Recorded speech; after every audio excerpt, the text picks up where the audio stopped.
timun dan sayur-sayuran lain sudah siap. Ia pun berangkat ke kebun. Sampainya di kebun, alangkah terkejutnya Pak Tani melihat timun dan sayur-sayuran lain rusak dimakan kancil. Pak Tani pun berkata, "Loh, siapa yang memakan buah-buah dan sayur-sayuran?" Pak Tani pun berpikir sejenak. Akhirnya muncullah ide untuk memasang gerbatan orang-orangan sawah. Orang-orangan sawah itu dipasang oleh lem. Keesokan malamnya, kancil datang ke kebun Pak Tani untuk memakan timun lagi.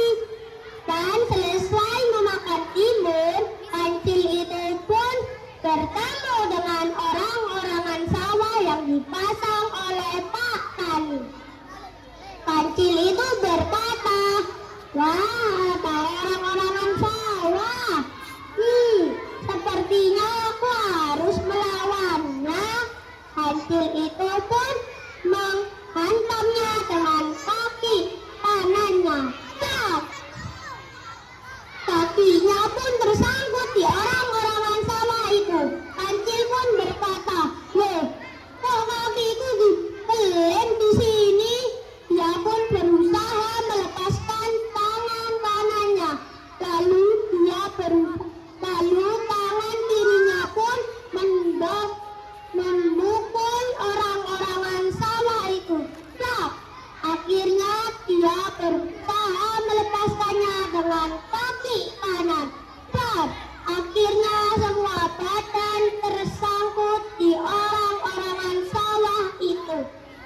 Keesokan paginya, Pak Tani pergi ke kebun untuk melihat orang-orangan sawah itu. Pak Tani pun riang gembira bertemu dengan kancil karena dia yang telah merusak kebun dan tanaman yang lain. Pak Tani membawa kancil ke rumahnya. Sesampainya Pak Tani dan kancil di rumahnya, Pak Tani mengurung kancil di kurungan.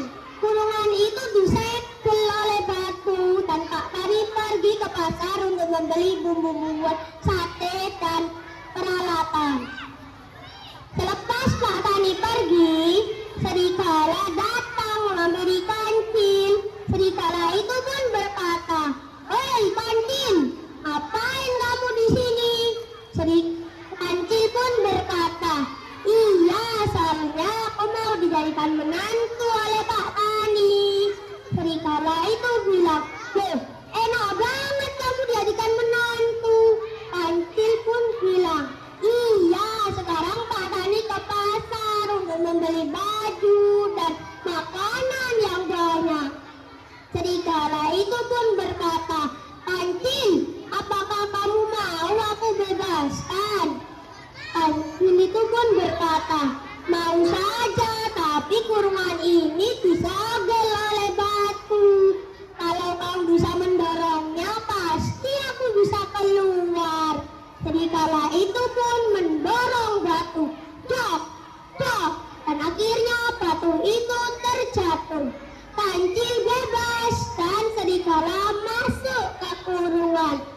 Lepas kancil pergi ke hutan, Pak Tani datang ke rumah dan alangkah terkejutnya Pak Tani melihat kancil yang berubah menjadi serigala.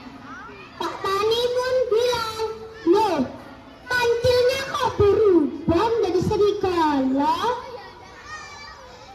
Serigala itu pun